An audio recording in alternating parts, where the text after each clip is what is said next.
Imagine boarding a plane, ready to settle into first class, only to be told you don't belong there, not because of your ticket, but because of the color of your skin. That's exactly what happened to Daniel, a 9-year-old boy traveling alone. When a wealthy woman took his seat and mocked him in front of everyone, she believed she was putting a child back in his place. What she didn't know was that Daniel carried a secret that could shatter her entire world, a truth that would transform this flight into a lesson in humility no one on board would ever forget. Daniel Thompson was no ordinary child. At just 9 years old, he had already endured more life lessons than most adults. His mother had passed away 2 years earlier, and his father, Michael Thompson, was one of the most influential men in aviation. Yet Daniel's father raised him to live with humility, kindness, and respect, never flaunting their family's wealth. That day, Daniel was flying from New York to Miami after a school trip. He carried only a small backpack filled with books and a photo of his late mother. His father had arranged for him to travel first class, not for luxury, but so he would be comfortable and safe during the long flight. When Daniel quietly approached seat 9A, the one printed clearly on his boarding pass, he was shocked to find a middle-aged white woman already sitting there. Patricia Coleman, a consultant known for her arrogance, sat with her Hermes bag proudly displayed. When Daniel politely explained it was his seat, Patricia laughed. To her, it was inconceivable that a black child could belong in first class. She dismissed him, insisting he must be confused and should return to economy where he belonged. Passengers nearby looked away uncomfortably, unwilling to intervene. Daniel stood silently, gripping his backpack, his dark eyes calm, yet piercing. He wasn't angry and he wasn't scared. Deep down, he had faced prejudice before, and he knew exactly how to respond. What Patricia didn't realize was that by humiliating him, she was about to humiliate herself before the entire world. Patricia pressed the flight attendant button, demanding the staff correct the mistake. She insisted children like Daniel didn't sit in first class, mocking the very idea that he had such a ticket. Daniel offered his boarding pass politely, but Patricia refused even to glance at it. When the flight attendant arrived, she studied Daniel's ticket closely. Her face shifted. The seat was valid. In fact, there was even a special note attached to his file. Nervously, she excused herself to speak with the captain. Patricia scoffed loudly, convinced she was right. Passengers whispered, but Daniel remained calm, his silence more unsettling than any argument.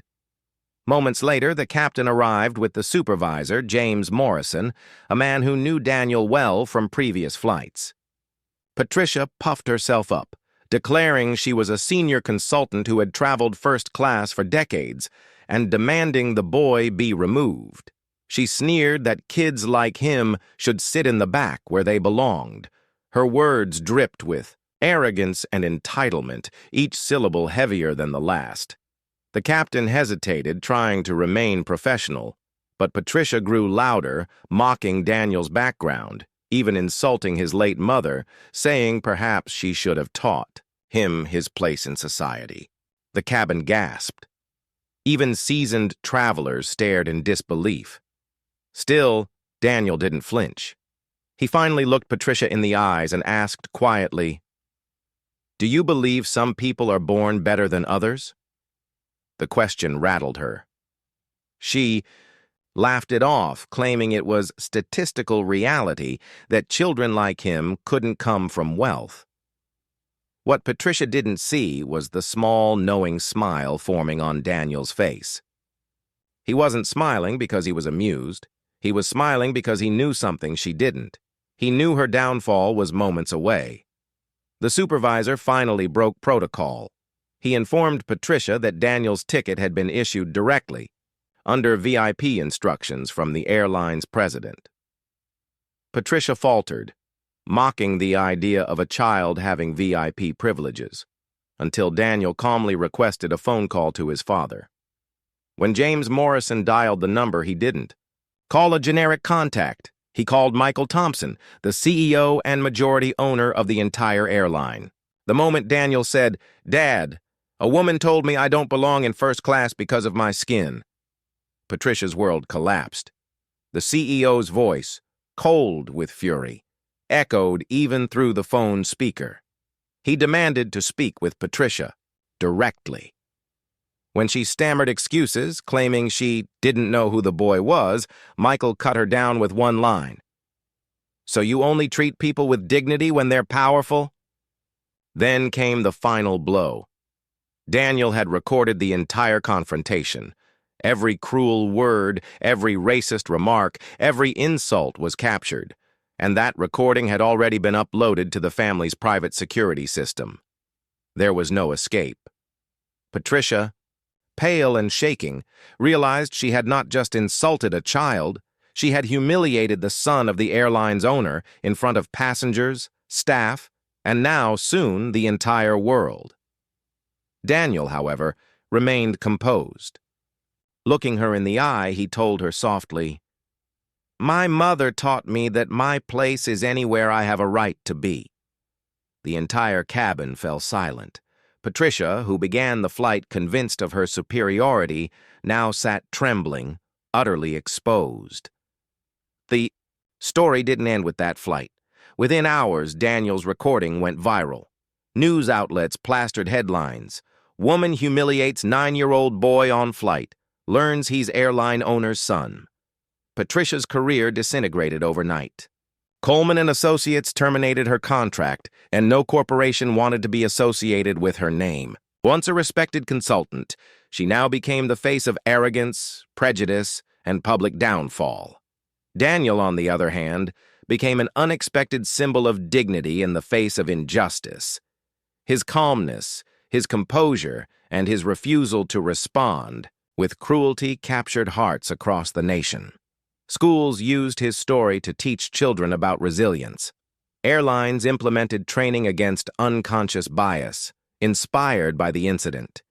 Even Patricia, now disgraced, found herself forced into reflection. She began volunteering with racial equality organizations, slowly realizing that her arrogance had destroyed her own life. Whether her change was genuine or born of necessity, only time would tell. Meanwhile, Daniel returned to being a child, celebrating his 10th birthday with his family, reading books, and remembering the lessons of his mother. He never gloated about what had happened. Instead, he told his father, "The best revenge is showing dignity, even when others don't." His story became more than an embarrassing scandal for Patricia. It became a worldwide lesson. A lesson that prejudice doesn't just wound its victims, it ultimately destroys those who cling to it. And so, as the world reflected on this one boy's calm resistance, one question remained. How many people are still being underestimated, dismissed, or humiliated simply because of how they look? And how different would our world be if we chose dignity, not prejudice, as the standard of how we treat others?